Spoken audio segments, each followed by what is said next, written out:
Otherwise, doesn't look like anything too terribly crazy. The only thing that's maybe crazy is Soren is playing the Estelle Brawler.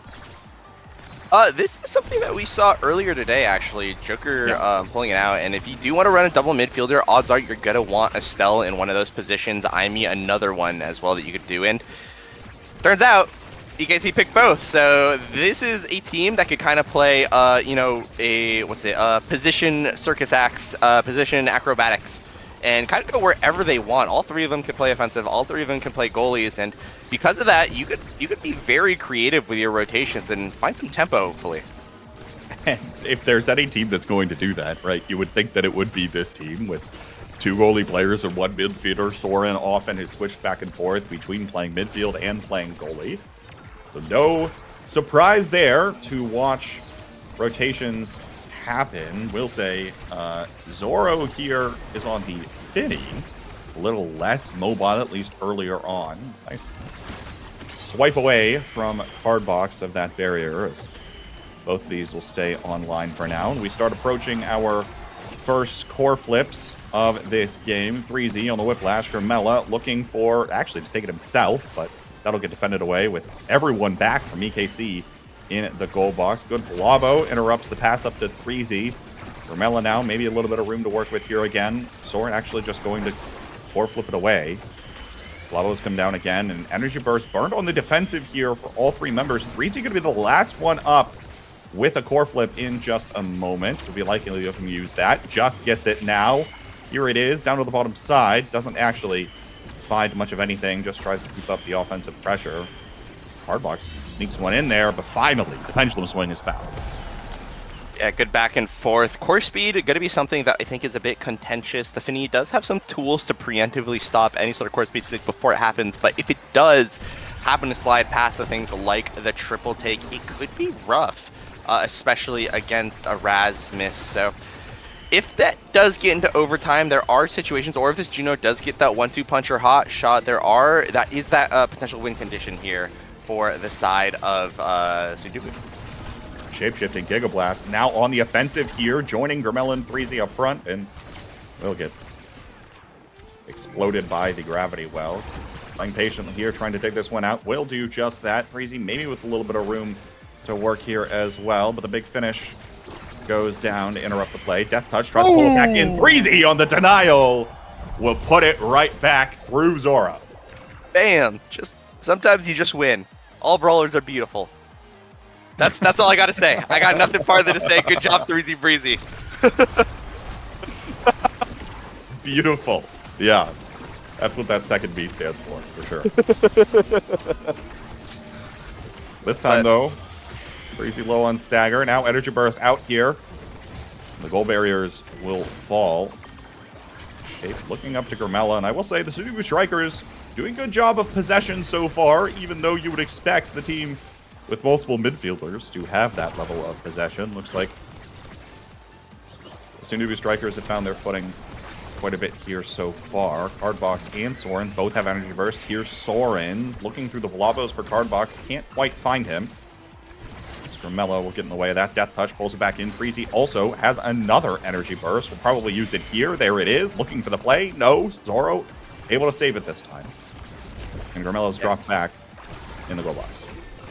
Really good use of the defensive firewall sentry. That's something that's very hard, but I wanted to give analysis, but the black hole takes the set. Now, yeah, hey, that the happens. black hole giveth, and the black hole taketh.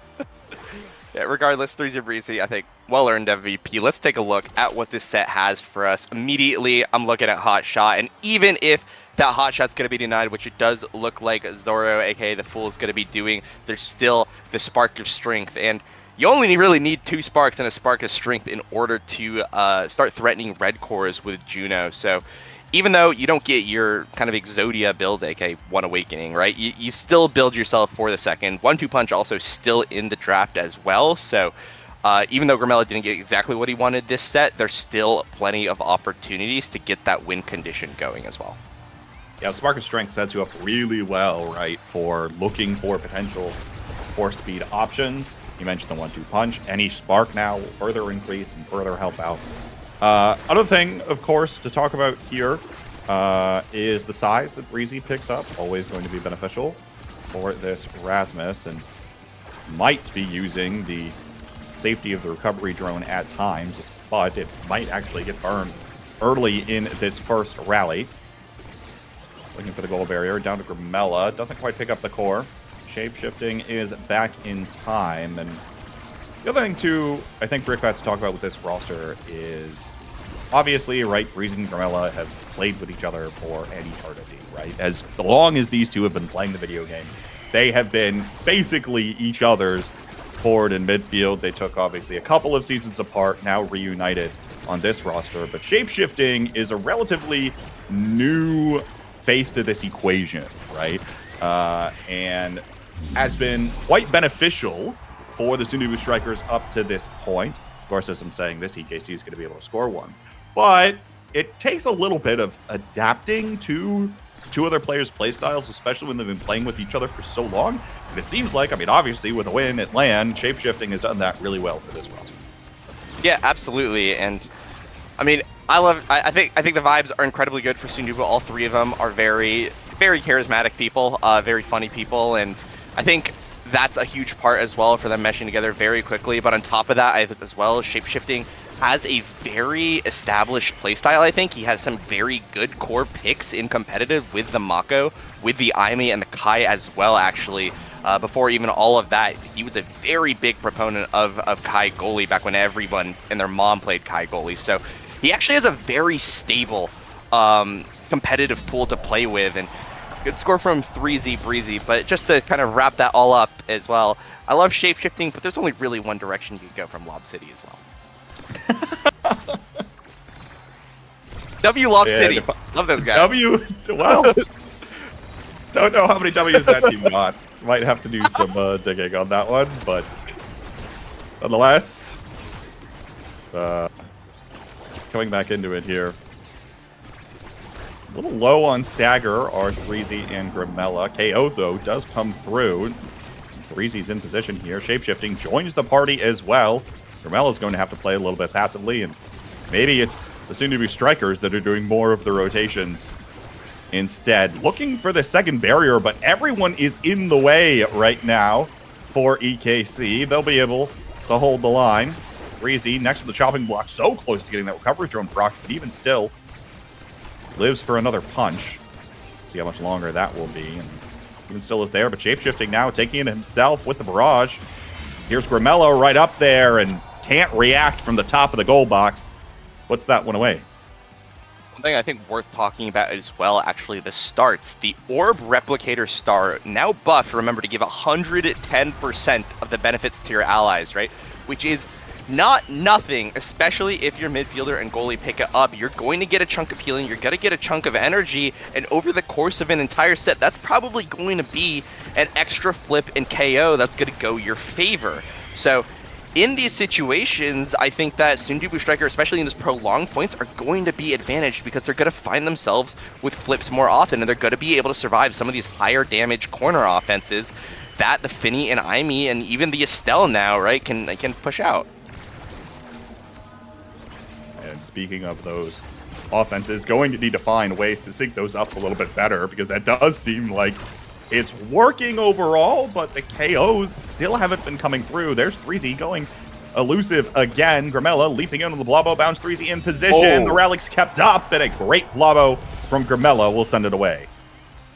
Really well played. Good presence of mind from the forward duo here of Soondubu Strikers. Top of that as well, even if they let the core go through, shape-shifting there to back it up, giving 3Z Breezy and Grimella that confidence to take that set, even through the flip of Zoro. And going to draft here, a couple of things to look at. Potentially a Deadeye or a Missile Propulsion. I don't really feel like there has been a lot of damage being relevant so far in this game, but especially with this bulk up taken up, again, a very good core awakening in terms of just giving you offense and defense. There are some opportunities for damage coming into the next set. That being said, another thing I'm going to be looking at actually in the bottom half of draft, the Super Surge and the Big Fish for the Aimee and Rasmus respectively. These are both playstyle enabling picks for the character, so it'll be up to Cardbox and Breezy, right, former Cosmic Calamity members, to really strut their stuff here in the coming set and show that those awakenings are put to good use. You know, one of the things I was just thinking about is it feels like everybody in the game probably wants some kind of Dash Awakening, right? Cardbox wants it here for the Imi. Soren probably wants it for the Estelle. Grimella, obviously, on the Juno, right? Everybody wants this. Even Shapeshifting wouldn't mind getting one for the Blazing Pace, but a KO comes through against the goalie. Grimella can't hold just yet, and it's a power play opportunity now, and beautiful big finish from Zoro will be what puts it away, and hopefully starts building up some momentum here for EKC. Yeah, sorry, I was like caught off guard, but I wasn't looking at it, and I saw this like flash of yellow pop at the side of the screen. I heard a KO sound. I was like, yeah, what is that about? And I was like, oh, what the heck? Cardbox, he killed that man. And just if that continues, amazing double barrier. We'll see if that'll continue though, as it's an open net for both teams. Open out on both sides. Soren lining up the piercing shot, can't find it. Here's the energy burst, waits for a moment, but Threezy's got the defense with a pendulum swing. Grimella now up to Threezy in the death touch. No, not quite. Here's the core flip, trying to get used, but the big finish will slow it down. Provide some much needed time and space. Grimella's turn now on the energy burst. Can't find the strike, unfortunately, out of the core flip. There's a triple take as well. Can't quite find the connection. Cardbox has been doing a great job of cutting off this passing lane between the two roommates. There's another glitch pop coming in off the gravity well, trying to keep this play alive here for the firewall sentry, but a good energy burst sends it away. Here's big finish again. Grimella leaping in, looking for the shot towards the net. The Fool backed up pretty far. Will be able to clear it out for now. Pendulum swing does not connect this time. Now pass down into the Blobbo. Shapeshifting joins the party on the Blazing Pace. Here's up to Threezy one more time. Can't find it there. Now the Death Touch. Try to pull it back, but a KO actually is found. Cardbox taken down. Here's the Fool with the energy burst. Gives it some clearance. Looking to just try to minimize the ability for this pass to come through, but the connection is finally made, and Threezy will put it away. Just milliseconds too late. Super unfortunate. Again, Pixel's right there. 1-1 on the set as well. Notably, Threezy Breezy still has his recovery drone, which means that he's playing so aggressive, so confident in these corners because he can't be super punished for it right now, and already paying off. It's an open net. Open net, Grimella leaping in. Here's double energy burst committed, and the goal goes through. Good luck defending that one. Don't even know whose energy burst it was. I mean, I suppose it was Grimella's that actually went off first, but all of a sudden, just like that, we're on game point in game one for the Soondubu Strikers. Some flashes of life from EKC, but so far haven't been able to find consistent success. Going to be looking now towards the goal barriers. Big finish already burned. There's the gravity well taken out of the equation here as well. Shapeshifting on the Blazing Pace. Can't quite keep up the offense. And Cardbox now is sent away. Actually could be a potential danger to getting KO'd. Starts to heal back up. Misdirection comes in. Here's the energy burst looking down. Shapeshifting has his, though. Will be able to send it away. Great pendulum swing from Threezy. Contests Soren, who can't defend the barrier. Now Grimella looking forward and finds the second open net here for the game victory. Threezy now still has this pendulum swing and about to have that other energy burst. I mean, it feels like somebody's got an energy awakening here, Brickbat, but it's not what's happening. It's just Orb Replicator, like you mentioned earlier.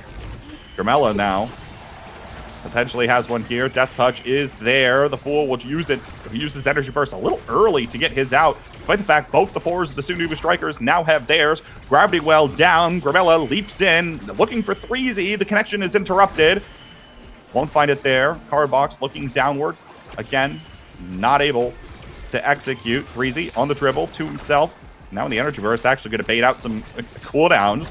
Send it back to Shapeshifting and look to just maintain possession for now. Pendulum Swing is there. Whiplash, no, denied. Soren is playing so far back, but even still, it is not enough. The Blobos find the mark, and it's the Soondubu Strikers up in game one.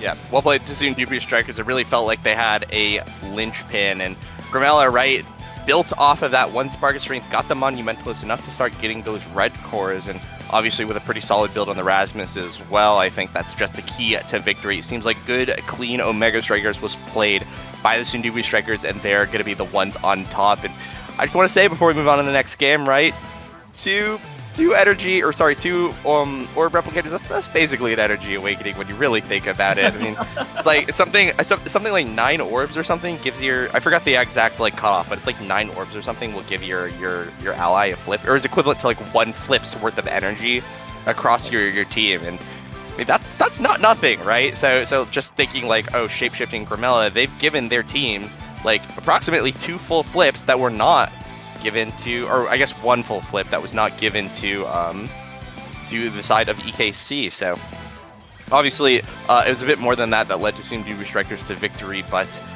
they're playing good. They're playing good. I think they're living up to some of the hype that's surrounding this team, and if they keep playing like this, I think they're gonna have an incredibly strong season ahead of them. The question though now, right, and right in most cases for EKC here, you're not in an ideal case scenario for your season opener. I think everyone knows that at this point. You've got 2 subs in.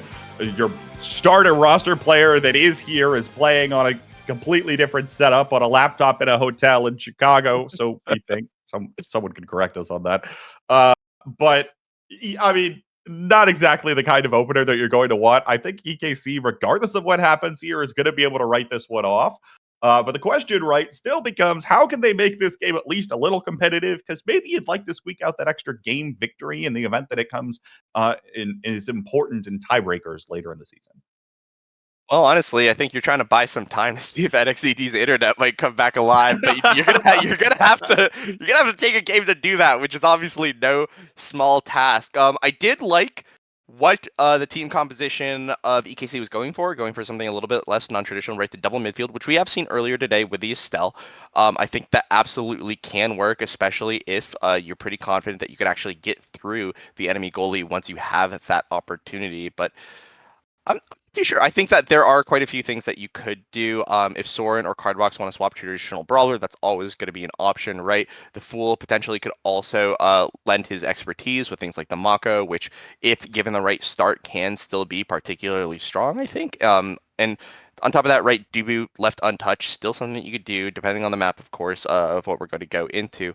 But finally, as well, Cardbox, I think, has a few other things, a few other tricks up his sleeve. Mainly, I'm thinking about things like the Vice, things like thinking like the Vice, things like that continue to be the IME, things that EKC could play around to continue their kind of KO legacy. I think that is, especially under like Soren's instruction, can absolutely take something. They can nab a game, right? Buy some more time. So I'm interested in what they're going to see. I believe we'll be going in this draft if we're not already in draft soon. It will be Inky, which is the pick of EKC. I think no real surprise there for most people that have followed this team. Big Fish and Fight or Flight are our starter awakenings now. So Fight or Flight being a starter awakening feels like it could potentially be game warping. Although maybe a little less so on Inky's Brickbat. Potentially. Inky's is a big map, so there's a lot of opportunities to intercept dribbles that are happening for Fight or Flight. That being said, if everyone gets Fight or Flight, it's kind of just like if everyone got slick kicks, so it can be game warping. I don't think it's as game warping as some of the starts that we've seen earlier today, right? Primetime Asher, right? But it's definitely something that can influence it. And right now, it looks like Soondubu Strikers actually taking away the IME, which did cause some problems in the previous games. Also, obviously, Soren and Cardbox's, I think, top picks. So makes some sense. And actually, the era goes through. Red team potentially could pick up the era if they'd like, which is something you can do even if you want to play era goalie, right? Which I think personally is the stronger pick. Era goalie double brawler is probably not good on this map, but that is the option. Era and whatever you want. The world is your oyster. Oh my gosh! Wait, big news! Big news! NXCD's internet has gone through. The break has given him the opportunity to claw back. WNXZD, 5 letters in a row. But he's going to be back. We'll see what EKC has now that they're up to a fuller capacity here. No surprise, I think the Zentaro comes out for NXZD. Yeah. If that was picked without that piece of information, I'd be like, what is Soren actually trying to play Zentaro, but not in the goalie box for once? We'll see whether or not or what actually happens. Soren's now telling us in Twitch chat that he's the one that's sitting out.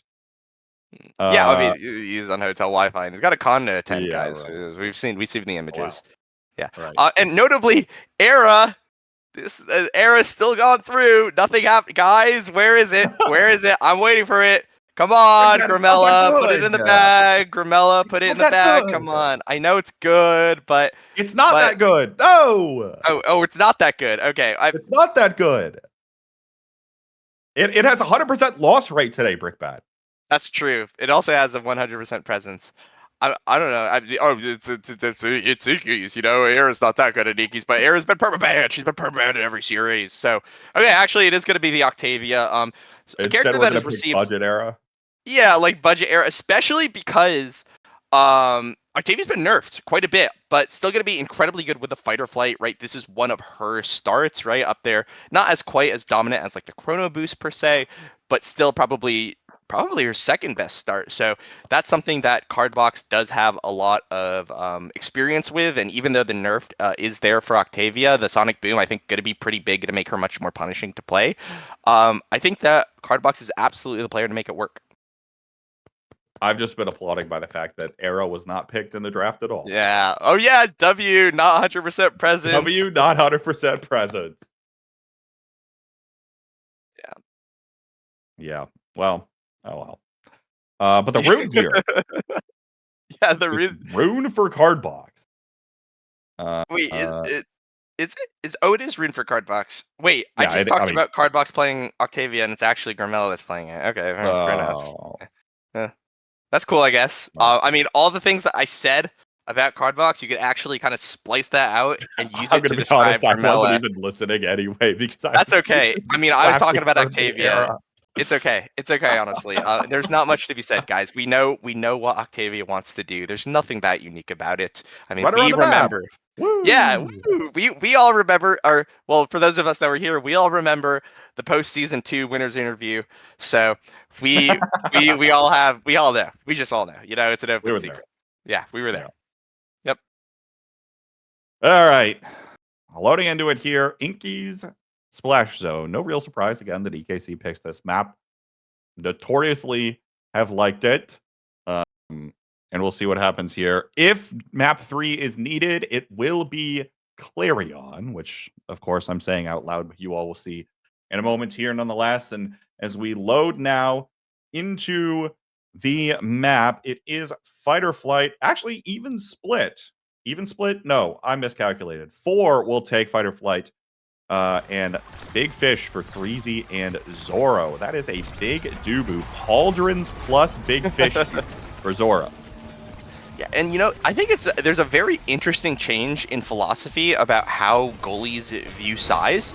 And before, people would think about how Inky's vastly favors ranged goalies, but there was a threshold, a change in thought where people recognized, hey, wait, if I'm big enough and there's only one barrier, I can actually kind of defend it forever. And that's exactly what Zoro is going to be looking to do here. Not to mention, right, the Powerhouse Pauldrons can find some surprise KOs in these situations, as already going to be a goal NXCD with the flip that's going to be defended away by Shapeshifting.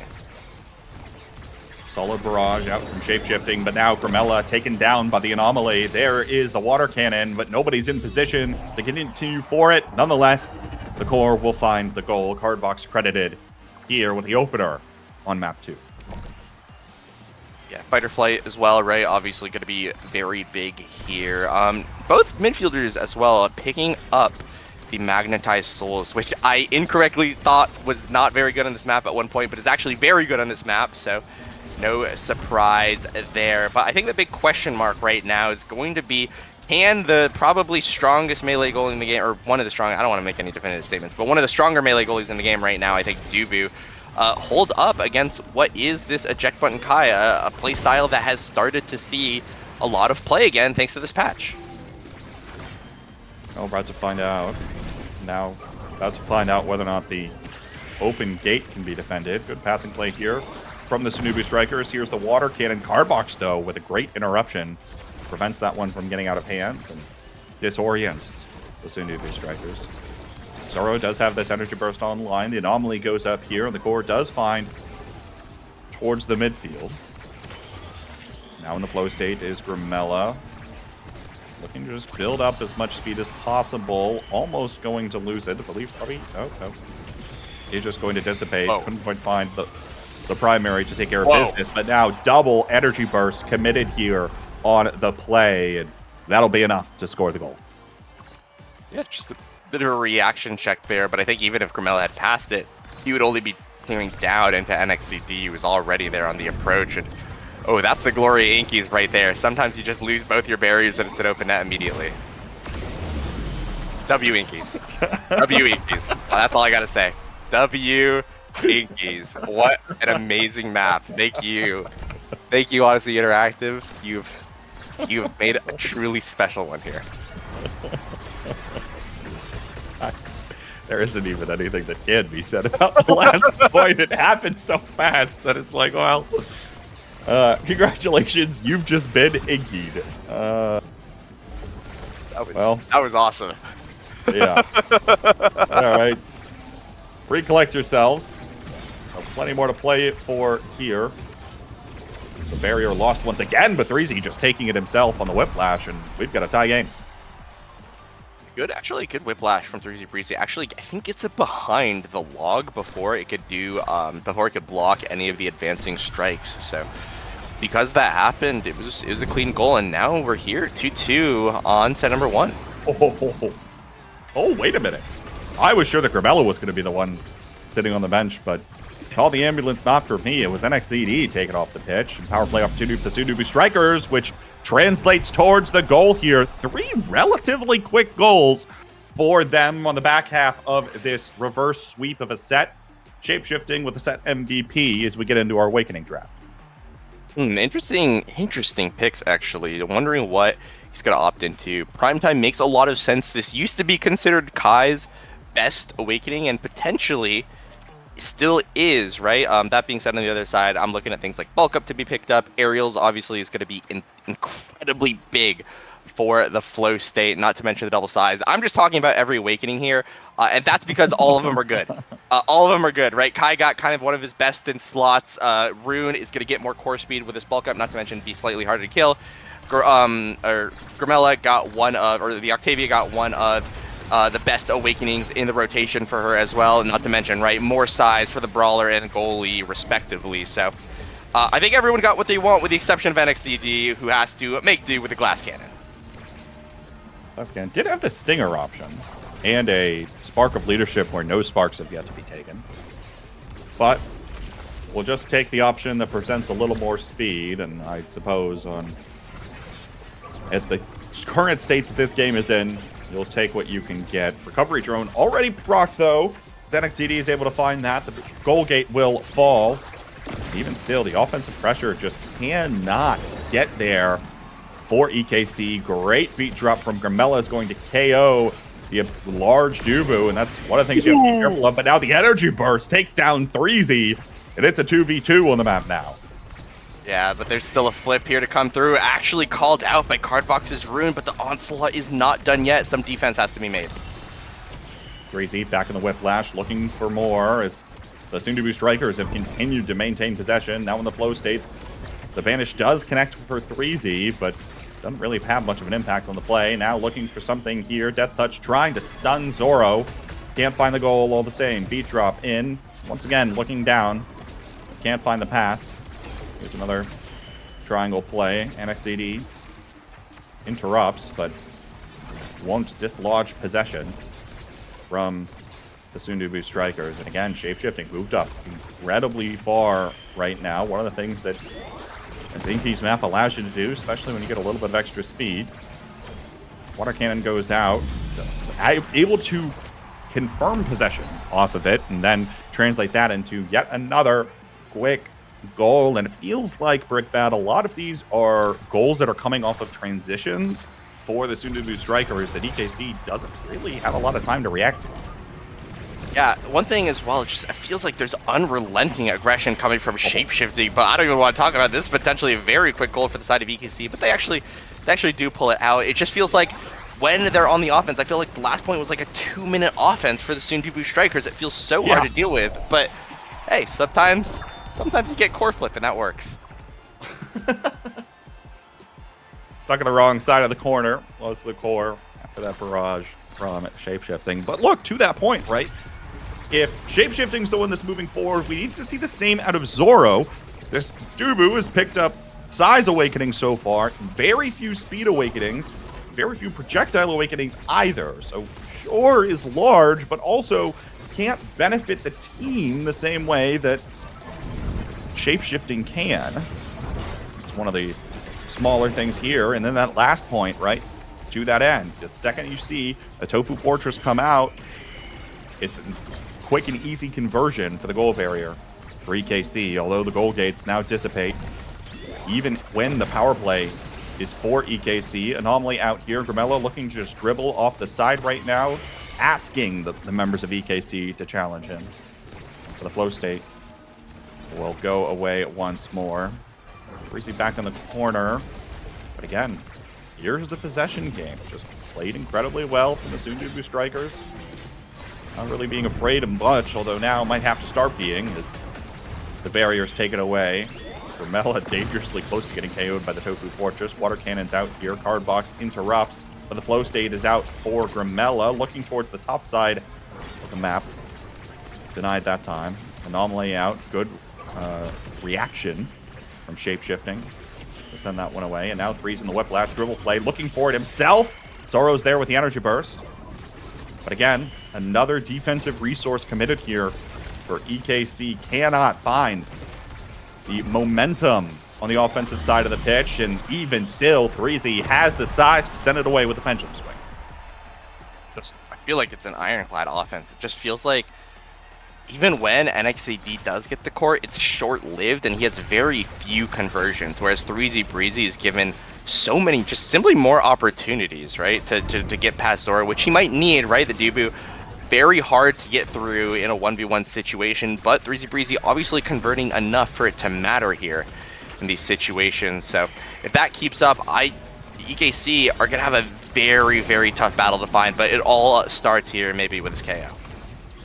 Can they find more of these KOs, more of these power plays, and use some more of their resources towards the offensive side of the pitch? NXCD looking to do just that with this energy burst, and now Cardbox actually takes the goal barrier close to his own, but no, the core flip goes wide. Can't find the connection. The Oni's blade comes out, but it doesn't trap the core. Here comes the water killing, sticking everyone in place. And NXCD is going to come on through with the Zentaro passive. It's been 10 points in this game so far. Yeah, it's then 2.5s here for the set. Good conversion by NXCD, but as of right now, an amazing banish for Cardbox. Wait, this might just be it right here. That's it. GG, what are you going to do? The double banish comes through. And beautifully played for EKC. Very quick off of that one. And again, Omega Strikers gave it those quick reactions, right? The second that you realize you've got potential to make a play, you've got to start running for it. Now, we head to this Awakenings draft. NXCD probably wants, what, heavy impact here, really needs some extra damage, and does, in fact, pick it up.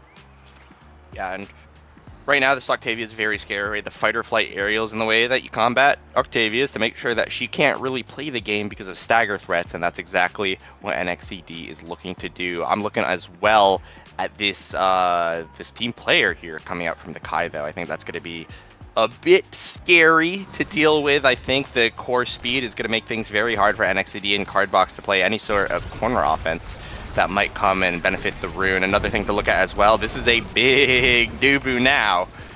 So all of those factors combined might lead, I would say, slightly advantaged here to the side of EKC, but it's not by much. So not only is that a big DUBU, every single player on EKC picked up a damage awakening there in that last round. Even though Grimella attempted to deny away the prize fighter, it still wasn't enough to deny away all the damage awakenings, and that means that Grimella is going to have problems here, especially when you're talking about that Might of the Colossus on the DUBU with the Tofu Fortress coming out. Potential shenanigans to ensue there, but even still, the barrier is held. Double banish once more comes out, especially as Grimella comes right back online. Threezy attempts to dig this one out of the corner, but can't quite find it just yet, and here are all of those stagger threats. Energy Burst almost finds its mark, and now Grimella taken off by Cardbox's Anomaly. Another power play now in overtime. Zoro patiently waiting, trying to get this one around 3Z. Misses the core flip. 3Z doesn't use his. Looking again for some kind of passing play here, but the goal barrier has still stood. Shape-shifting, sending this core away. Time and again. Now has the energy burst interrupted by the slice and dice of NXCD, but even still able to react in time. This time, though, doesn't have a cooldown at the ready, but the core goes flying back the other way. Double banish, double water cannons. Everything's doubled in the moment. 3Z Breezy pulls out the death touch, but it's met with a double ultimate with the Tofu Fortress coming out. NXCD now swiping in, but there's Card Box on the energy burst to send it home. This is actually starting to look really good for EKC here. 167 power here on the Ruin means that he's going to have some core speed to actually work with, which I think is changing the tides a little bit. Not to mention, right, we saw Gramella finally have to really consider the damage that was coming his way. Heavy impacts on Zentaro, clearly no joke to deal with, and because of that, EKC have some lights at the end of the tunnel for whatever win condition they want to achieve. Goal barrier taken away really early here, but so it is on the other side as well. Tries to send it home, but everyone's back for the Soondubu Strikers. Water cannon out here at the ready. Oni's blade. He's going to prevent Gramella from getting back, but the banish comes through, and now Gramella's taken down. 3Z, though, able to find a KO in response, and a 2v2 once more. Whiplash is out, looking for the Tofu Fortress. Shape-shifting will make it back in time on the Blazing Pace, but it went off the post anyway. Interesting interaction there with the Anomaly and the Giga Blast. We'll send this one, keep it on the blue side of the pitch. NXCD meeting Card Box there, down in the middle. Not really spread out much to allow for some of these power plays to really start to take shape. Good strike war win here by 3Z, trying to keep with pressure against Zoro, who again still doesn't have very much speed. Still decently susceptible to getting other-sided on the goal line. Keeps up the pressure, and there's the stun. What Rasmus is known for, I mean, cookie cutter. Throws down the pendulum swing, stuns the goalie. Goal goes in, and Brickbat, it's still a tie game. I never expected to really hunker down here on an Inkies game, but it really did feel like both teams are now kind of here to play, and this is looking really good. Again, I still think that EKC are really showing a potential opportunity to win here, but right now it's going to look like it's Soondubu to going to push forward their momentum. Once again, early goal gate goes down. Here's the first water cannon, cuts off the brawlers and the forwards, but Gramella is sent away. Going to have to play this incredibly careful. Nice slice of dice from NXCD. Looking now for the goal, can't find it just yet. Gramella in the flow state, looking to take it himself. There is the Summer Assault roll that comes out here, but the water cannon sends it away. Gramella, nice scoop out from the water cannon. And it's the Soondubu Strikers with possession once again. 3Z with an energy burst. Now Whiplash. Good Tofu Fortress. Denies 3Z any opportunities, but now a KO comes through. Power play this time, though, for the Soondubu Strikers. Possession maintained. NXCD slightly too tight of an angle. Shape-shifting almost got a little bit too far ahead of himself, but is back in time, and the goal will go through. Yeah, the waddle from the DUBU not fast enough despite all the size, right? The quadruple size DUBU. So that's a bit unfortunate. You can still play around the DUBU in the situations, right? Even if you can't strike war him, you can strike around him, and that continues to happen. Then Soondubu may have found their victory condition. Top of that as well, NXCD actually going to be on the reverse here for the damage potential. Not even able to get that barrier. Great deny. Once again from Shape-shifting. Double banish comes out here, this time to Gramella and the core. Tofu Fortress comes out here to find the goal barrier. Gramella continues to get bullied around. The Giga Blast goes slightly wide. Here's the water cannon. Zoro walks up. Card Box able to find the KO, and NXCD puts away the goal. Yeah, that's the type of goal where you just go like, aha, you know, yippee, I just beat you with Zentaro. We did a little slice of dice, pushing him away, blinked right in. I mean, that's squeaky clean. That's, yeah, hey, that's the one where you think your forefathers do all that tech work on the Zentaro and you move on, you know, you smile. But there's a set that you still got to win here. Goal 15 next to be scored. There's a pendulum swing. Good energy burst from Zoro to send it away. Could have caused pretty early demise in this third set. Anomaly tries to keep up the pressure here, but 3Z still has plenty of speed to work with in the Whiplash. There's Tofu Fortress, comes out here as well. Gramella's turn now. Able to get it past the Anomaly, but the core flip will send it away. Card Box close to another one of his. looking to continue to keep up that stagger against Grimella, and now potentially 3Z2, who looks for a KO versus NXCD, but can't find it there. Now the recovery drone will finally get procced off of 3Z. But it's not going to be enough to change the tide here, as NXCD now is staggered. Shapeshifting has an energy burst. Looks like he wants to use it on the offensive here. But in the meantime, just bullies around NXCD a little bit. Now in the flow state, will use the energy burst defensively. Finds a wicked angle! No! What was that? It blew my mind, and apparently blew the minds of EKC too. Yeah, I think Cardbox was stuck in the rune pillar animation, wasn't able to strike because of it. Literally just frame perfect mishap, and Zoro, expecting his midfielder striker, wasn't looking there either, and that's a comedy of errors. That's a potentially series costing comedy of errors as well. Stacks on stacks here means that the move speed coming out from Soondubu Strikers is going to be very, very scary. On the flip side, you have denied this cast to last, but you've only gone out of the frying pan and into this twin drive of fire. So, well, it's rough. No explosive entrance on the Zentaro. Suddenly a lot more mobility options. Also, 1-2 punch picked up for Cardbox. We've been talking about core speed a decent bit today. And now you see both Reezy and Grimella take it down incredibly low thanks to the 1-2 punch with those anomalies. It feels like a power play, even if it isn't yet. Water cannon is out. Grimella sent away once again. And there is the KO finally now. It'll actually happen. Zoro continues to waddle around. Can't quite get on the offense here. And now coverage on procced, but actually it's NXZD getting taken off the pitch this time, thanks to the Giga Blast coming through.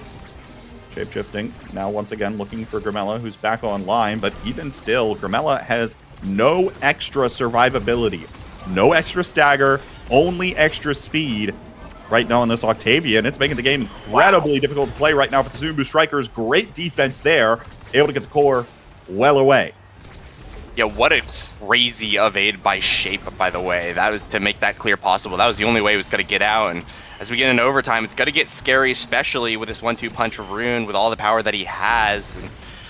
But if Shapeshifting plays like he does so far at this point, which unfortunately did not, well. but hey, one good clear. You know what? Hey, sometimes if you're a goalie and you make a good clear and your forwards don't do it, you have to be standoffish about it. You said, I made the clear, I did my job, why did it come back? You know? So I think Shapeshifting, he can stand proud at that point. Perhaps getting a little too much fishing for KOs at this point with those Giga Blasts. You make the kinds of clears that he was making there. Well done, and now good night, Grimella. Vanish, double anomaly sent away with the Odi's blade.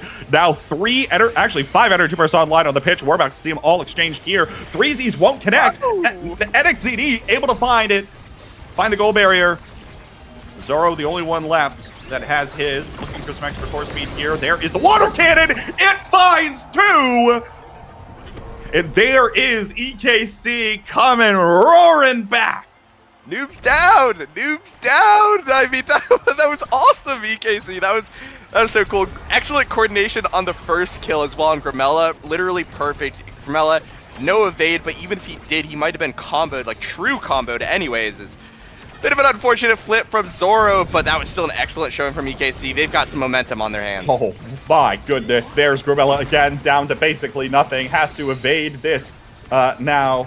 Tofu Fortress almost gets the core on the other side of it. It despawns just in the nick of time before it creates a sticky situation. Now Shapeshifting getting a little bit too involved in the offense. There goes Grimella. Power play opportunity here. Cardbox, NXCD looking towards the corner. Here's the water cannon. Maybe a little bit of extra play to get that off of this, but 3Z's able to join Shapeshifting on the defense for now.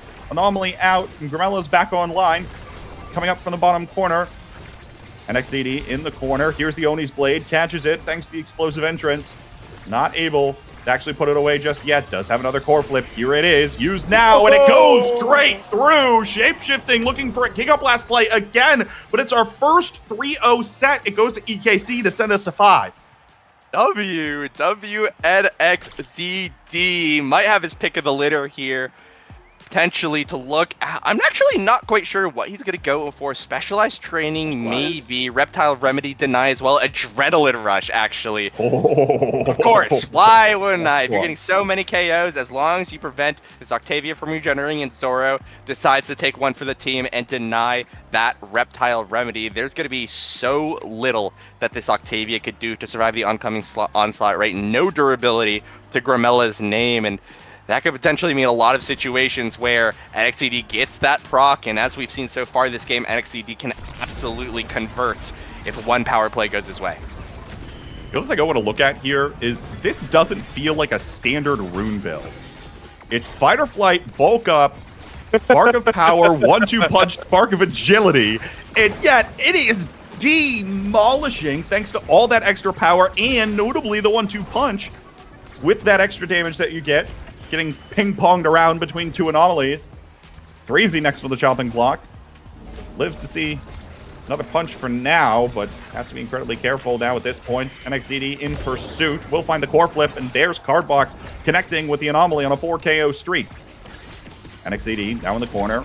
Trying to look for the goal. Can't quite do it there with the Adrenaline Rush speed, but a double banish comes through once again. NXCD tries to slip it through, but a good beat drop slightly redirects it. Doesn't matter. Cardbox is there on the other side in the Shadow Swap. Now the slow DUBU starts waddling back, able to get back in time. Water Cannon a little bit unpredictable there again, and Gramella actually nice elusive just to stay alive for a little longer. But will it actually mean anything here? The flow state immediately dissipates. NXCD, there's the slice and dice. Now here's the power play opportunity. All of the movement abilities come out of this Centauro. It's not enough. Shapeshifting is able to hold for now. The Water Cannon comes back to send the core the other way, and we've seen the penalty kill come into effect. Cardbox now again sends one towards the net just to check shapeshifting, but he's still there. He's still alive. Able to keep sending it away. NXCD, Cardbox looking for one another. Still rather on top of the core. Not able to connect for a passing play, and the banish did already come out of Cardbox's rune. Zoro forgot to put the Tofu Fortress down there for a moment. It rebounds into a weird position for him. But even still, NXCD's got another energy burst. If only they can go on the offensive again, they could have this one. Water Cannon's out. Shapeshifting sends it up there. Again, the core speed so quick at this point. NXCD looking for some kind of fancy play. Doesn't connect with the core. The anomaly goes down. Maybe it's Threezy's opportunity. Opposite corner puts it away. Oh, that's so tragic. NXCD going for something fancy, but it costs him the entire point, and Soondubu primed to potentially take this game number 2 now, but it's looking very scary. It could go any which way. That being said, they get the goalie barrier first here. Core banish comes through. Spells out play for just a moment. Here's the Water Cannon again as well. Gramella does have an energy burst. Weird Tofu Fortress, but actually probably worked out well for them. Zip blocks off decent chunk of the goal. Threezy now. Extra speed in the Whiplash, looking down, can't quite find it. Gramella low on stagger though, low on energy, a sitting duck it feels at this point, and now the call is made to go immediately towards the Octavia. Can't find it with this round of cooldowns though. And EKC looking to regroup. Soondubu collapsing towards the goal here. Zoro does have his energy burst online. EKC tries to bully Threezy away. Giga Blast though comes out, forces this energy burst out. The anomaly goes slightly wide, double banish again, but here it's on the defensive side, doesn't matter. NXCD will find one. 3Z goes elusive for a moment, and now is looking to get bullied away. No, can't find it, survives for now, but it doesn't matter because goal barrier will fall, and now 3Z will as well. But a beautiful energy burst from Shapeshifting holds the line for a moment longer. There's the beat drop out of Gramella. Still doing a decent job of holding for now, even despite going 2 members down in that last point. Shapeshifting, you're out of your mind, but it doesn't matter. The slice and dice is finally made to stun both. Yeah, I think both teams are locked in. Shapeshifting, some phenomenal defensive plays. He really wants to prove his worth here on the Soondubu legacy. He really wants to win this series right here, right now, but it's going to be a challenge. The damage is fully here for EKC. The KO's coming through. No adrenaline rush on NX, but really still a power play. There's so much that Soondubu have to do right in order to get it through, but they've done it before. They have done it before, but have they done it against just this much damage? The rune build I mentioned earlier, all extra power in the 1-2 punch. Grimella with no additional backup, healing, defensive awakenings at all. Just has to try to run away and go elusive when he can, but it means that he's got to burn all of these energy bursts, burn all of this energy, and it means that you've got less resources on the other side. Great banish comes through. NXT on a 6 KO streak now, and Grimella is the one that's incredibly low. The extra speed will allow him to put it away, and it's EKC on game point. What was that? That banish was insane. Absolutely checkmates them. Hasta la vista, into the water you go. And 3Z Breezy is going to have a 12-second swim with a fish. I mean, what an amazing play from the forward duo here. Not to mention Zoro in the backline as well. EKC are firing on all cylinders. Absolutely all cylinders, and they take the goal barrier first here. Water cannon is out, and it gets the core on the opposite side. Easy transition play for EKC, and they are sending us to a map 3 Clarion. Well, hey, we're in game 3. It is 10 p.m. Eastern time. I don't know what EDT, that's what it's called, Eastern Daylight Time. This is awesome. EKC, an amazing comeback, showing NXT coming in, no warm-up, just getting his internet back and going. This is the EKC that we've come to know and love. Despite swapping out 2 members, the spirit is still there. 54,000 damage for NXT. Cardbox joining for another 28. Zoro joining for 21 here as well. Somehow 3Z getting 42, which I find, like, how did that happen? I don't know how that would happen. I guess early on, there were a few more KOs actually going the way of Soondubu and more pulling around, especially with a very squishy early Zentaro that had no real escape tools. But as things start to scale up in that set, things got out of hand incredibly quickly. Just the amount that EKC was able to find those KOs.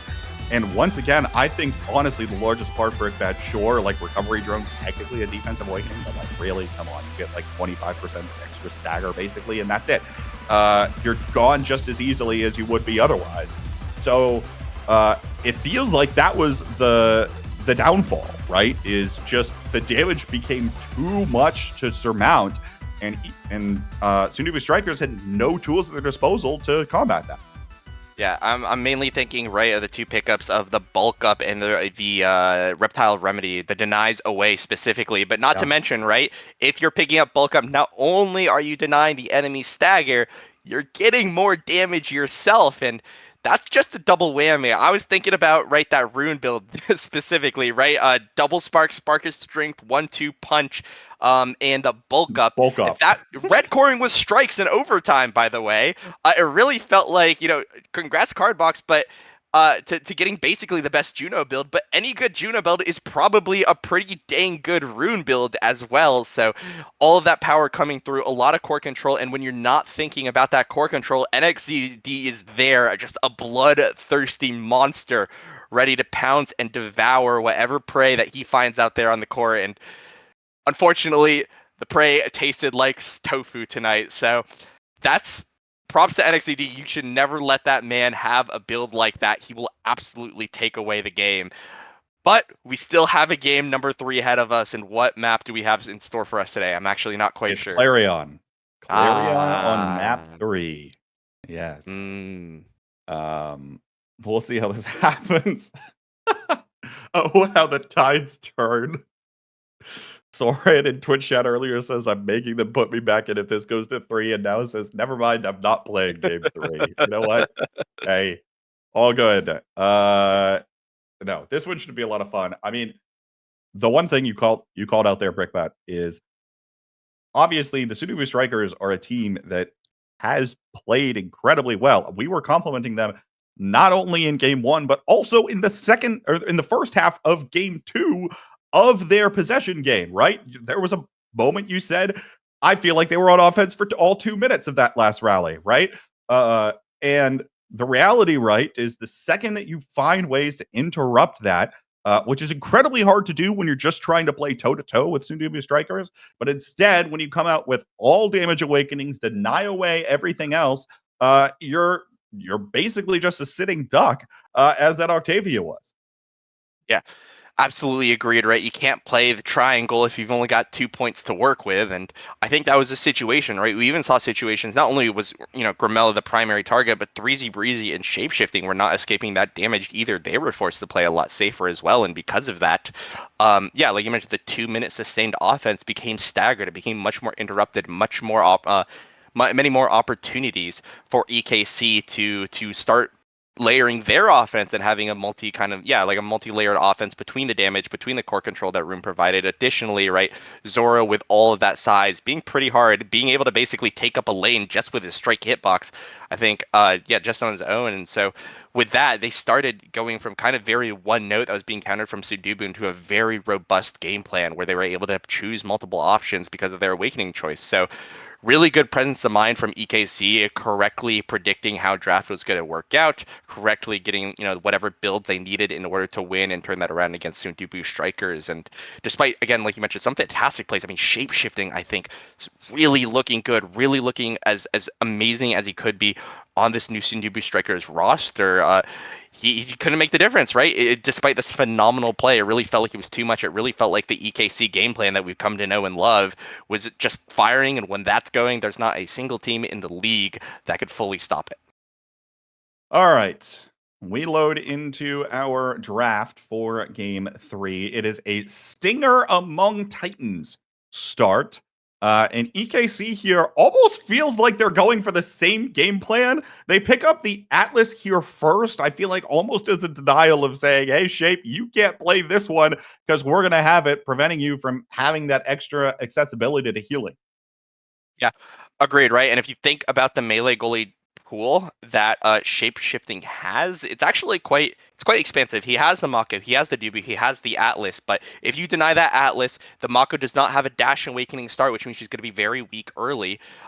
That's gonna, I think they're trying to push him towards playing a DUBU pick, unless of course shapeshifting decides to play another range goalie again, which in that case, obviously EKC is going to have some other answers to that as well. The answer up first for the Soondubu Strikers is Kazan Estelle in waiting for the actual pick to come through on the goalie side. This leaves, of course, the Centaur to come through, and there's the rune again. Almost feels like exactly what we're playing. Does Shape have a now? I mean, surely not, Yeah, right? Shape has it now. Yeah. Shape has a pretty expensive character kit. Plays basically all the range goalies, all the melee goalies. Like he's definitely done it. He can do it. And guys, where's the error, guys? Hello? Is it? Did you guys? I mean, these guys clearly did not get to script today. So I just I don't know. I don't know what's happening. It's just the King Club, right? I don't know what's going on here. I know, but I think one thing to think of interestingly as well is how are you going to divvy up these awakenings? Typically, I think if it was just like a solo queue game, you just pick your Among Titans, put it in the bag, right? Everyone doesn't lose anything and gets 15% move speed, right? That's going to be really good. But in competitive play where you could trust your brawler a lot, you could go double Among Titans, let them get the Stinger instead, and see if they could cook with it. I'm interested to see what these two teams are going to choose to see if they're going to put that resource behind their brawler. Both NXCD and 3Z Breezy are characters that could play with it, but I think with the Zentara pickup, you're probably not, but you definitely can for the Kazan.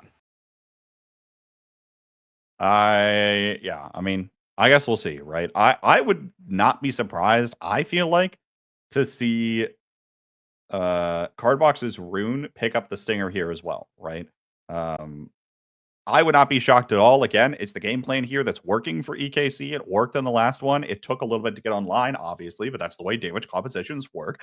And so if they can just continue adding on the damage and Stinger comes through, adding on to whatever later damage you can also pick up, I imagine it can be incredibly impactful. We'll see what the options are now as we start loading onto our map 3, folks. It's the final one of the night. We have played how many games of Omega Strikers today? It's Enough. been Played enough games well, of Omega yeah, Strikers. Yeah, a lot of. yeah. I think there was 14. it was something like that. It was 3, 3, 9, 11, 12. Yeah, this is the 14th. Yeah, wow, dang. Yeah. W mental math. Yeah. W mental math. It took me a moment there. Nonetheless, we load in. All right, it is only NXZD on the Stinging Bee. Everyone else has Among Titans, which means some extra speed here for the Soondubu Strikers, and they strike early, taking down both goal barriers.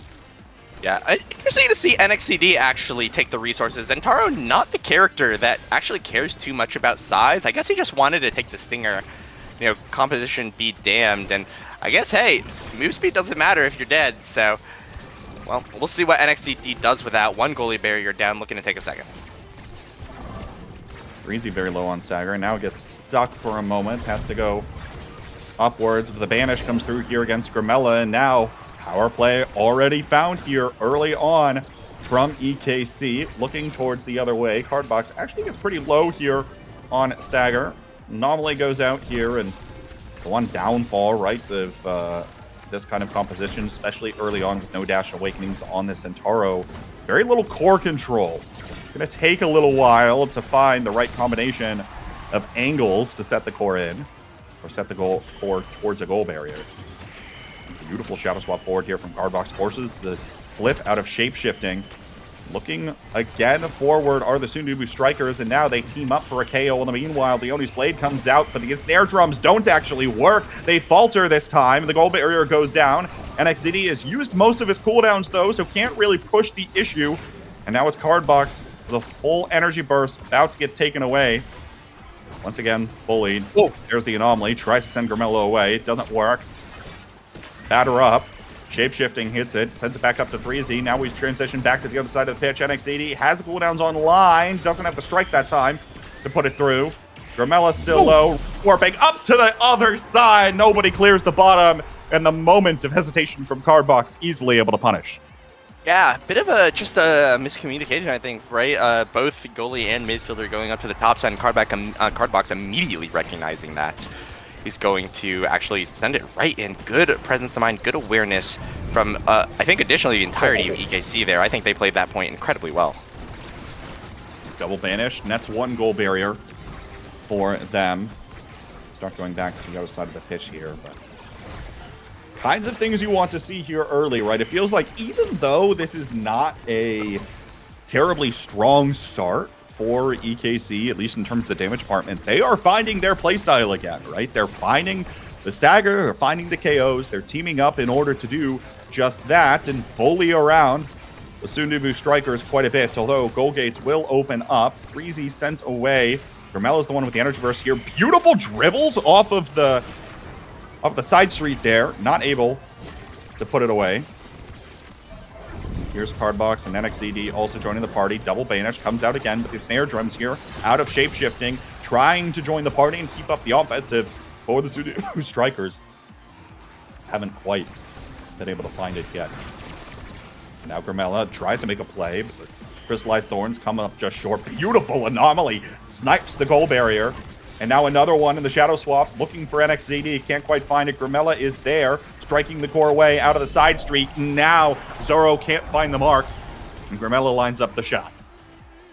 Yeah, good play, good solid offense from Soondubu Strikers, and that's kind of this clean game that they've been playing so far against EKC, right? To balance off this, you know, this dishonorable KO style that's been happening over here with NXCD. You mentioned earlier that it was a bit of an awkward start, but this is still a stinger on Centauro, and even though I think they have not reached that critical threshold, right? EKC are not by no means running away with damage in this game. I definitely have seen the effects of the pressure, especially on Grimella and 3Z Breezy. 3Z Breezy I'm looking at as well, right? Because on a very squishy character, very susceptible to that sort of thing, and if it does hit that threshold, this could very easily turn into a long 2v3.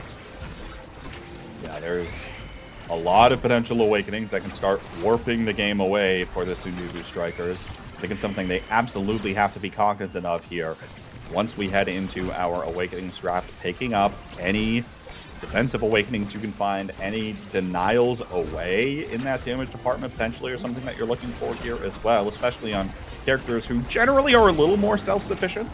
I'll say in general, right? It's not like, I mean, of course you want more things for everybody, but it's not like you're looking for any one thing in particular on Estelle or on is on here. Power play opportunity for the Soondubu Strikers. They get one goal barrier before NXCD comes back online.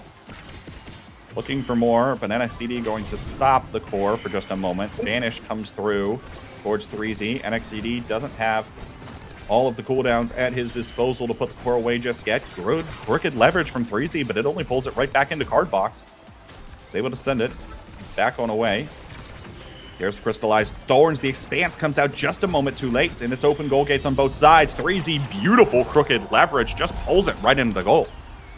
A moment of hesitation there for Zora to click on that secondary. Going to cost him the world there on that point. Just super unfortunate. And one thing I think I'm worried about right now, if you're NXCD, you are dying to get a KO or some goals. You need to be earlier than shapeshifting here in the Awakening draft if you want to get your Dash Awakenings, right? Because that is Mako's priority numero uno in draft more than anything. So if you want to play that core control, if you want to get your explosive entrance, you're going to need to get it, and you're going to have to MVP in these sets to guarantee it. So that being said, even if you do, Grimella might beat you and deny it anyways, which, you know, not as disastrous as Shape getting it, but it's still something that you're gonna not want to face with. Well, based on the levels, NXCD just ticked over to 5, so if the set were to be won by EKC, it looks like he'd be the one to take MVP. Of course, that was before this KO. Be looking for even more. Now 3Z, actually, half of his stagger bar just disappeared. Now, actually just going to walk on away. Has to be careful here with the Project Maelstrom orb picked up from NXCD. That buff will go away. Crooked leverage attempt again from 3Z, but can't quite find it. Now Grimella keeps up the pressure and now tries to collapse on it. There's 3Z in the slip. We'll put it away. Yeah, and luckily for you, this is a Grimella MVP, so that Mako, I think, is going to be dead last here in the draft. So if there is a double Dash Awakening here, it might be helpful, but no, it's actually just going to be the Super Surge. I'm feeling rough for NXT, but there is that Adrenaline Rush there as a potential second pick here. Yeah, probably going to end up getting that Adrenaline Rush. That'd be my guess. That or Sparks maybe, or maybe even a Kazan Deny. Yeah. I guess electing to do at that primetime Kazan Deny. But I think this rest of the draft is going to be pretty standard, right? Team player for the Atlas, stacks on stacks for the Rune midfield. All going to be stuff that are going to help EKC in a kind of generic fashion. Unfortunately, though, NXCD, one Dash Awakening down. You got to get this upcoming Super Surge, Explosive Entrance. And that means you got to win some sets in MVPM. Will say, other thing I want to point out, right? We saw the power of the Orb Replicator start. This time it's only picked up by shapeshifting in that last draft. There's one of your key defensive awakenings here, right? When you talk about the potential healing of those orbs, it'll be significant for the teammates here who could be caught in trouble pretty soon if Awakening draft continue to get out of hand as they did in the last game. Grimella is already, though, incredibly low on stagger. Here's Cardbox, Shadow Swap in, not able to find the connection to NXCD. The top spin comes out of 3Z. Snare drums go wide again here, and NXCD just doesn't quite have the agency yet to fully put this one away. Yeah, this Grimella right now, fighting for his life, actually gets a barrier and unstaggered on the flip side. Wait, Grimella does it all! Able to survive the oncoming onslaught here of EKC and just puts it in nonchalant. Now, when has Grimella not done it all, right? For any team he's been playing on. I think, you know, the unfortunate truth, right, is I think if Grimella was on more successful teams, I bet he would be in multiple MVP considerations. Just haven't seen the level of success out of many of those teams. There's been flashes of brilliance. Obviously, right now, the Soondubu Strikers are playing incredibly well. Yeah, no, pretty hyped up off of their LAN victory with multiple very solid teams in attendance for that event. And will be looking to build the resume, especially as this one continues. Back onto the red side of the pitch here. The banish goes slightly wide. Good evade from Shape. Cardbox both sides of the pitch here with the Shadow Swap. Here's the Energy Burst, gets it up to NXCD. Can't quite find the mark. Shape shifting's in the way. Cardbox now incredibly low. Hit with a perfect pitch. NXCD looking to make the dribble himself. Can't quite find it. Once again, a little bit too much distance between himself and the goal to make a huge play. But Cardbox now still able to get in there and put the core away.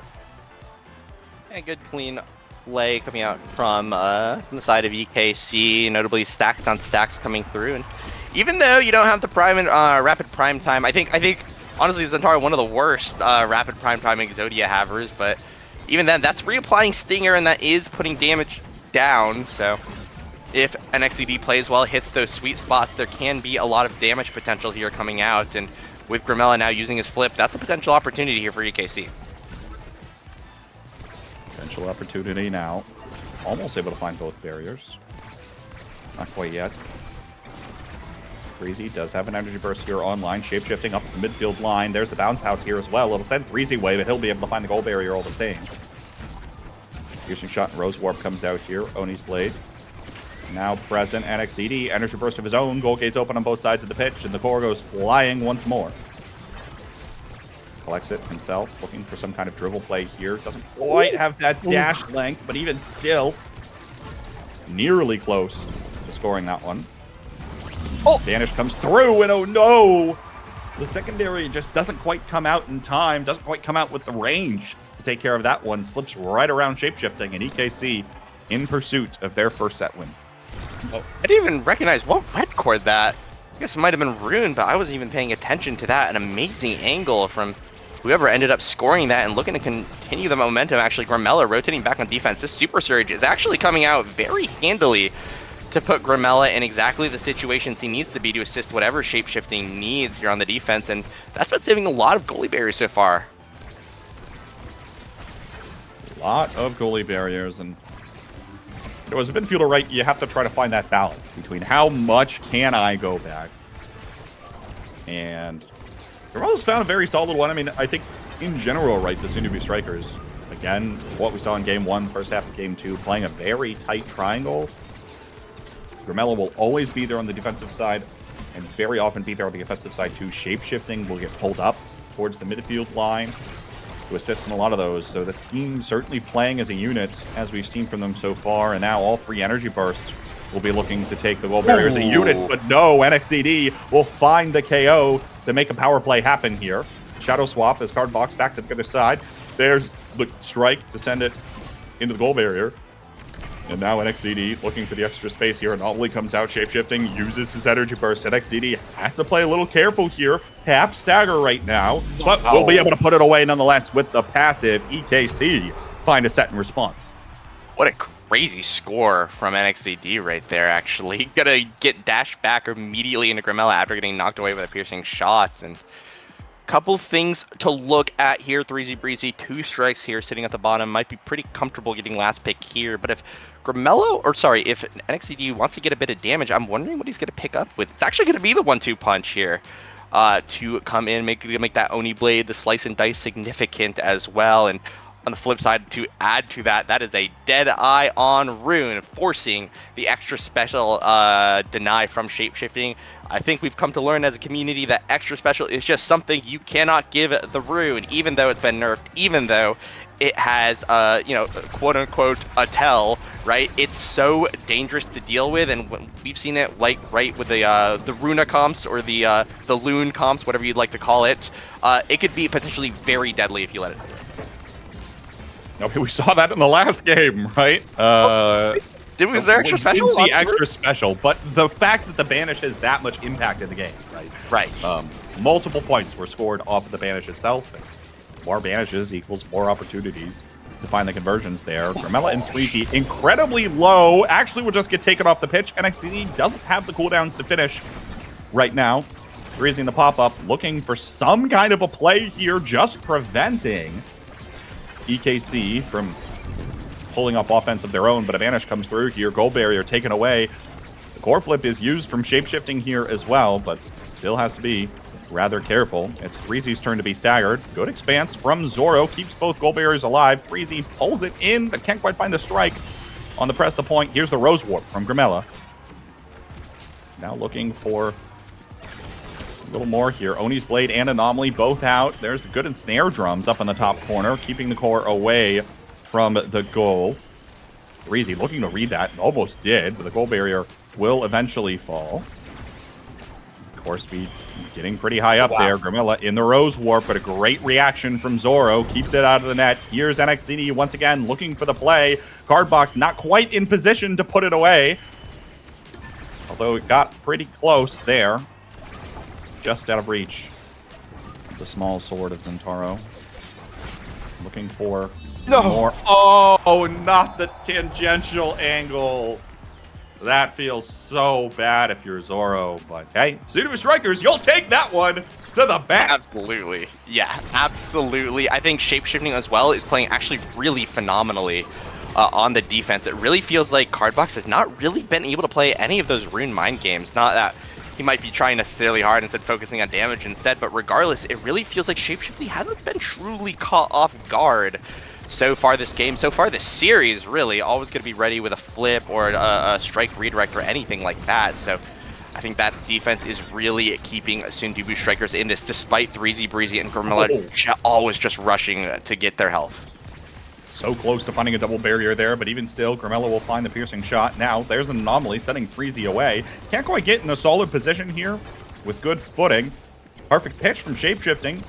Helps out on the offensive side. Here's the top spin. 3Z still has to try to just evade things, and now will come down in the maddening descent. Looks for the pop-up here, but can't quite find it. Now there it is, the second time around. Beautiful use of the Project Maelstrom orb for this Kazan. That jump down, I'm pretty sure was bigger than Root Pillar. That was huge. Yeah, it looked like the size of Atlas Expanse. Yeah, that was, I mean, your body is a creation when you think about it. Double banish comes out again. EKC might find a very quick response here. Can't quite put it away just yet, but Grimmella's low in KO territory almost assuredly. And a great pop-up from 3Z again. Takes the goal barrier and will open things up here. The Soondubu Strikers again on set point, looking to advance. The two sets and snare drums won't connect. Here's 3Z again on the maddening descent. Actually finds the strike there as well. Here's the energy burst, tries to push it forward. The anomaly goes out. Zoro's ready for it, but Grimella keeps it in the corner with the crystallized thorns, trying to dig this one out. This guard box there with the anomaly, but even still, it's not enough. And the possession is maintained by the Soondubu Strikers. Here's the Rosewar piercing shots at the corner. The Quangle doesn't connect. 3Z's there in the pop-up, and now we'll just retreat for the orb. Picking that one up, and finally possession will be overturned here, but even it'll be just for a moment as the Soondubu Strikers come roaring right back. Here's the press the point. Crystallized Thorns come up just a little bit short. Rose Warp as Grimella keeps this one on the blue side of the pitch, looking towards 3Z. Can't find it even still. Doesn't quite have all of the size. Oh no. So well on the defense for so long, and just a misinput will send this one on to set 4 here. 3Z up first. Big look at just Reptile Remedy is going to make 3Z Breezy. Already, actually, NXCD is struggling to find these KOs. Oh, actually goes for the bulk up instead. I guess a deny on the rune or whatever Zentaro would be cooking up here. But regardless, right, this extra stagger this is going to help 3Z Breezy survive these. I'm actually very shocked to see the Reptile Remedy passed up, but instead Grimella looking to just deny the Twin Drive away from the Atlas, and the Mako as well going to deny the heavy impacts from the Zentaro. Not actually the worst deny as well, right? It reduces the cooldown of your secondary. No dash awakenings to back that up, unfortunately, but still good draft for the Soondubu Strikers. They are going to be poised to take this series and this game. Unless EKC have something to say about it right now, they might find themselves here with a loss in week number 1. It really doesn't feel like the game has gotten out of hand. Even with those couple of pickups in the last one, doesn't feel like we've gotten all the way there in terms of that tipping point, right? For the damage composition to come fully online and just delete everything in its sight. Plus, again, I think just a couple of those awakenings are critical. The Orb Replicator is there. It is putting in the work to provide just that little bit of extra stagger to prevent a KO from happening on the same cooldown cycle as a stagger coming through. And we see that here as Grimella lives for a little while longer, but then gets sent away from an energy burst. NXCD might be next on the chopping block here, though, is going to dash away and actually steal the orb away from shapeshifting. But we hit overtime here in the first point of set 4. Yeah, this is looking actually kind of rough for EKC. I mean, 3Z Breezy, 171 power. Means that he's going to be sending overtime cores very, very incredibly fast. And this is going to be very hard for an Atlas in an open net to deal with, especially if Grimella is going to be making his life, miserable. Well done there. Core speed continues to skyrocket, and it goes towards the net. And the one thing about the Atlas, right, you don't have that mobility here really much at all. And the picks that Zoro has taken so far in this haven't really netted him any additional speed, and I think that's the other part of the punish here coming out. Sure, you were able to pick up the Monumentalist in the last draft here, and that is beneficial now and again, but when Twin Drive was in the same draft, how much is it actually going to save you? Here's that ultimate used, healing up both NXE and Cardbox, preventing KOs from happening here in critical points of the game. Now NXE does have an energy burst, kept online with the anomaly here. Wow. Good swipe away from shapeshifting. Beautifully done, denying that goal barrier. Play will stall out for just a moment here. NXCD now looking again on the offense, but it's good. Another set of anomalies from Cardbox keeps this one to the possession of EKC. Meanwhile, 3Z on a breakaway here, able to get it right around the expanse as it retracts. And it's the Soondubu Strikers now on match point. Yeah, EKC actually losing the damage war for the first time this series, and because of that, feels like their win condition is suddenly gone and evaporated out the window. Grimella and 3Z Breezy just being able to do whatever they want now. And as long as they respect a little bit of that burst damage, it feels like there isn't too much they have to worry about, and because of that, they're able to play their game. Playing the game at this point, right, with an extra Stagger Awakening for 3Z. You've got the Orb Replicator, all these things. Very critical differentiators from the last game where things got out of hand. But even still, NXCD wants to try to find these KOs, but still gets punished. Doesn't matter. Cardbox will take it away and keep the dream alive here for EKC. That was scrappy. That was scrappy. EKC want to win. They don't want to lose here. Even with the double substitute roster, they still want to fight it out. Grimella going to be a huge target now. No evade to speak of, though that Grimella, speed, from the Mako might be able to give him some fighting chance. Looking for something here. Play more or less died out. We see the Stagger start to mount up, and here it is. Power play opportunity here for EKC, but even still, the core control in the game not really there. Haven't found a lot of that up to this point. Looking to shove it through the side street, but can't find it. Now Grimella's back online, looking to crystallize Thorns. Beautifully sent away from Zoro. 3 energy bursts online here. NXCD might be about to lose his. Cardbox uses his for the barrier, but it is able to find it. NXCD can't find the core, and the Oni's Blade. Expanse used on the offense here for Zoro, but NXCD taken away, and that's a huge offensive resource that has just been taken down, and the goal cannot be converted just yet. Overtime now is called. Cardbox. Cardbox looking for a little play to himself, can't quite find it just yet. NXCD back online here, open goal gates even still, and with the Brawler back online, you imagine they'll be collapsing on the goal here in just a moment. Can't find it, it goes slightly past him, thanks to the enhanced core speed. 3Z pulls it back in, just a little bit wide, towards the goal barrier. Oni's Blade sends it away. Grimella, now the next on the chopping block here, low on Stagger. Energy Burst used out of Zoro, beautifully done, and here's the Expanse on the offensive again. Grimella continues to get tagged, but 3Z on the press the point finds the goal barrier. Even still, it's going around the world right now. Banish comes out, there goes Grimella, and it's a power play opportunity again for EKC. Slice and Dice is out, looking for the top corner. Here it is, potentially, but no, Shapeshifting has got an energy burst. Cardbox sets up the anomaly to keep the play alive here, but now Shapeshifting threads the needle and finds the mark. There's a beautiful piercing shot from Grimella the second he comes back online, and it's the Soondubu Strikers winning their opener. And even though they stumbled along the way, a week 1 victory for Soondubu Strikers is huge. They have shown that they can solidify the roster, that they are capable of being a threat here in the North American Strikers League. No doubt, EKC a formidable opponent here in week number 1. But looking at these stats, right?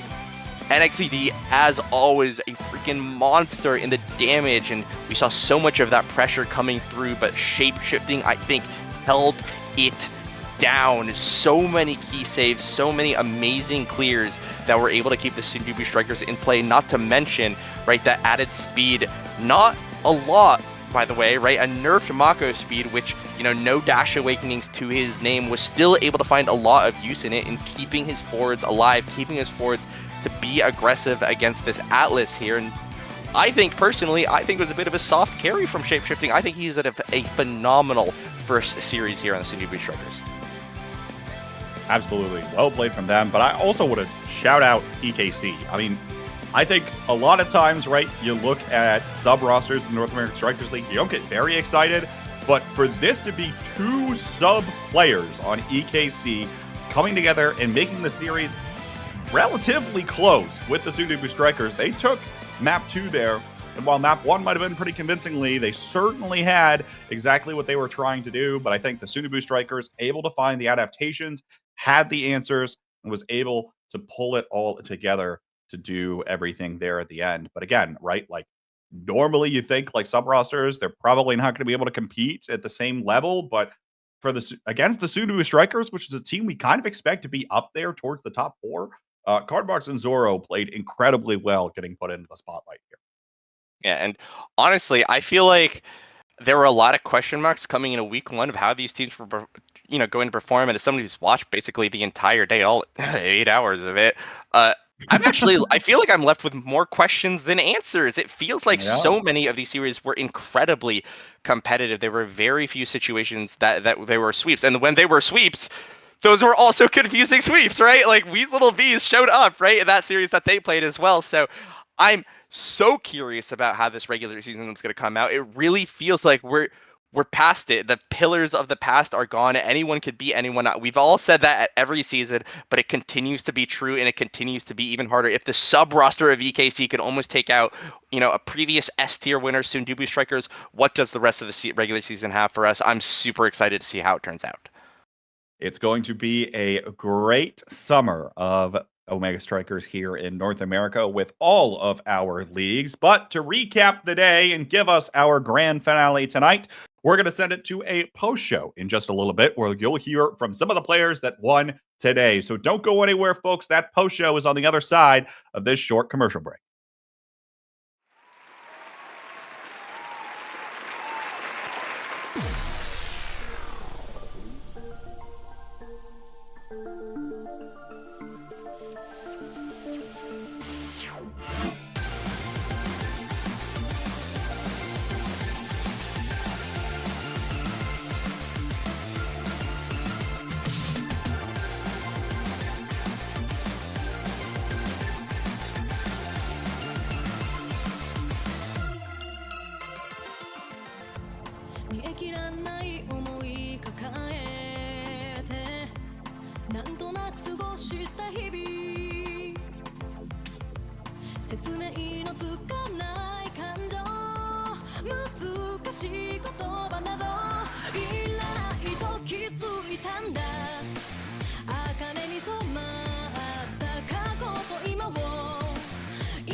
Hello everyone, and welcome back to the first week of the North American Strikers League in Season 6, and we're here with 4 of the winners from today, and Breezy in the background cleaning up his desk. And first of all, let's go to the first winner of the day, Vaughn, now on Hungry Like Nephew, the PP Legends. How was it?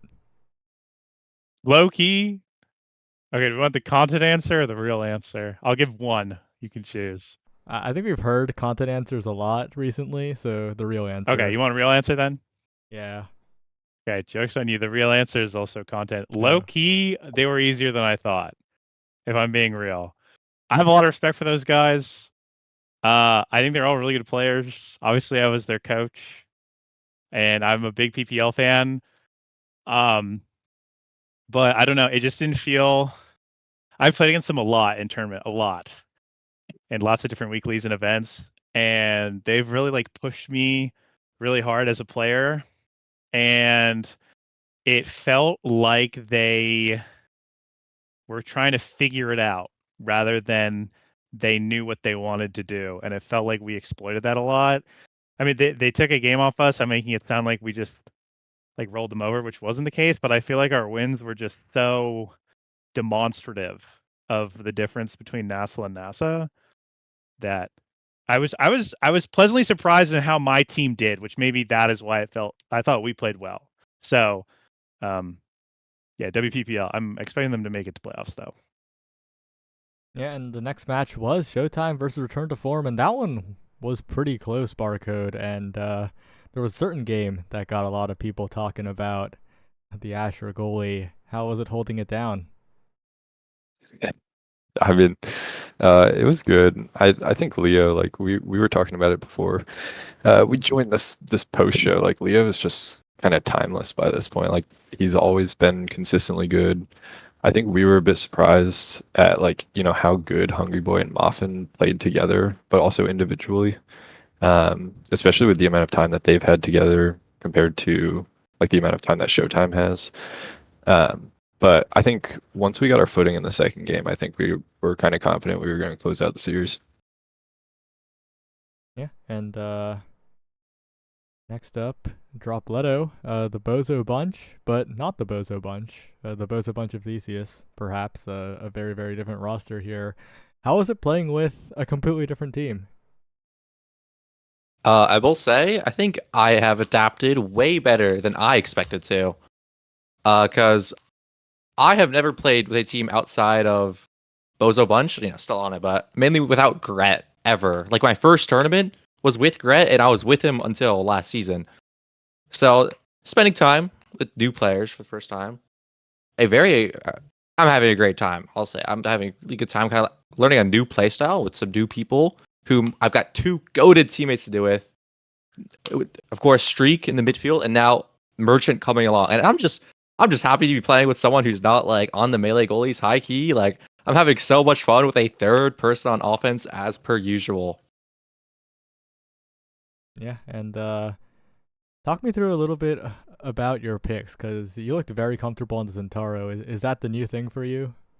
Yeah, X sucks this patch. Don't pick him. Like I think we won a game on X today. Doesn't count. Unpickable. Pick Zentaro. Win the game. That character is so broken. Like I don't know. It's just so easy to just face roll myself on the keyboard, and the cores going in. They're all damaged and they're all dead. Like fries in the bag. All right, And Razz is okay, I guess. I'm gonna front load all my questions for you. The final one. What happened on Authenticity? Bozo Bunch is looking for scrims where we don't ban Vice. Like, I have gone to play with this merchant guy for 5 scrims now, and we have not played Vice with him a single time. Like, so it's like, oh, guys, Vice is unbanned against us for the first time. Let's see how this goes. Don't pick Vice in Autumn City. Good place to start. And also maybe warm up your picks before taking them into NASL. Learned a lot of lessons today. And I think Bozo Bunch is a team of learners, and we will be able to not make these mistakes again. All right, Gramoa, most recent match, bit of a heater versus EKC, and any thoughts after that win? I'm glad we won. We really expected to win today because we've known for a while that they would have subs in, and I think if you're in NASL, especially this season, and you get the opportunity to play against a non-starting roster, you're really happy about that. We lost game 2. We misdrafted a little bit, and I also played, I think, particularly poorly. So I think it should have been a 2-0 if it was just a little cleaner. But I'm pretty happy with how we played today. I've been really busy personally as well, so it's a relief to start out 1-0 because it's been hard for me to get my time in on the game. Yeah, taking a little bit of a trip towards the opening. It's the Yoshi 64, no longer with a second Yoshi in the name, has cooked it up once again. And any thoughts on the Soondubu Strikers portrayal? Anything that you particularly were happy about? The Soondubu Strikers portrayal in the anime opening that you guys can watch on youtube.com/@bestieandslot. Yeah. I actually was a little, I don't know the right way to put this. I think it's a little unfortunate that there are two teams that have Yeah. DUBU as their mascot, Yeah, it was a little awkward. which made figuring out who exactly was being portrayed at what time.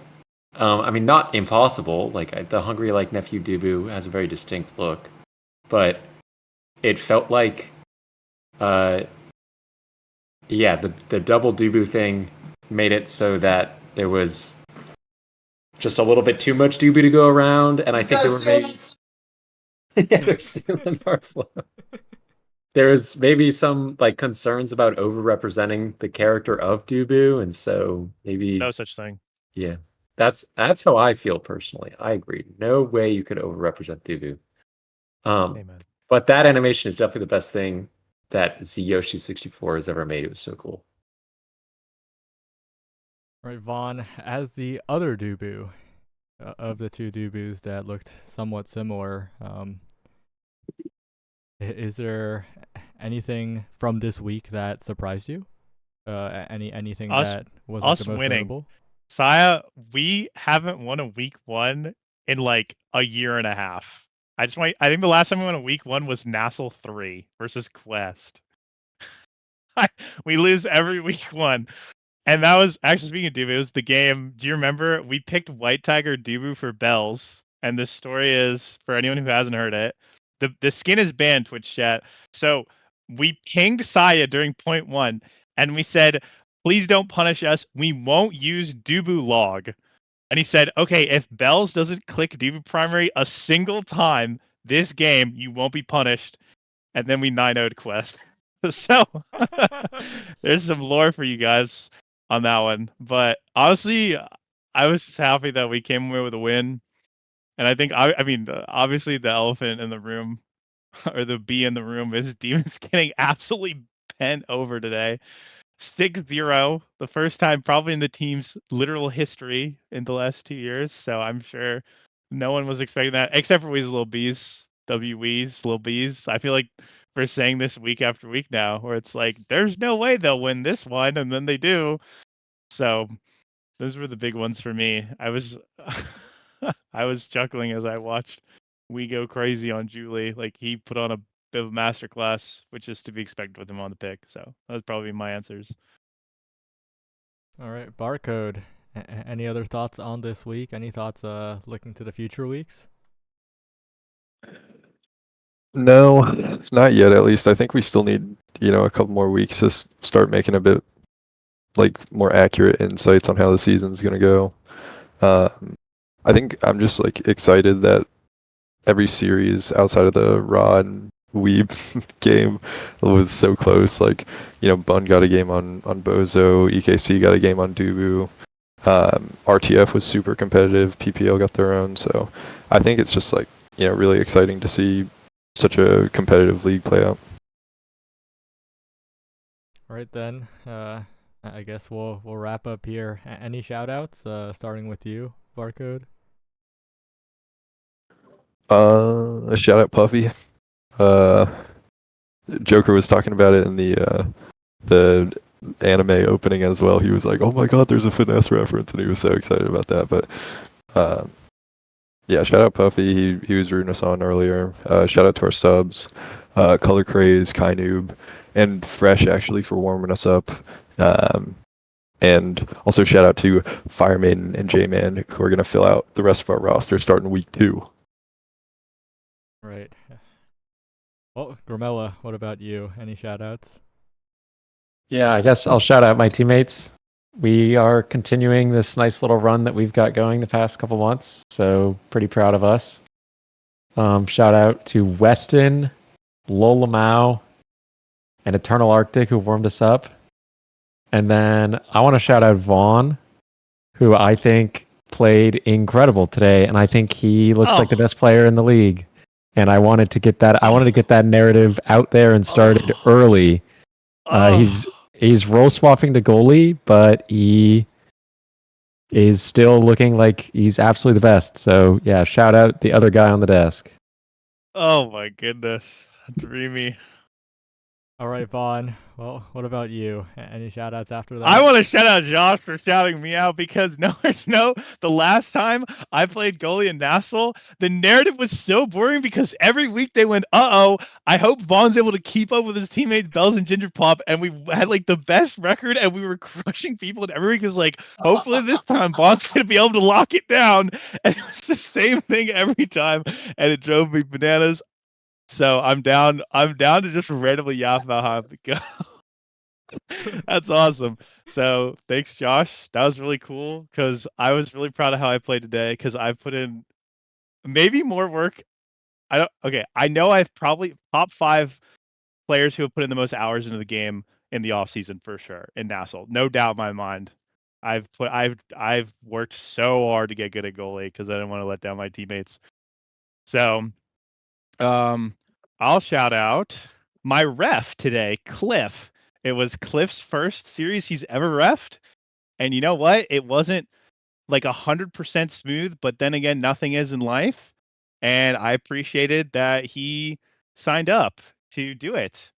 So shout out to Cliff. I don't know if he's listening, but and shout out to all the refs.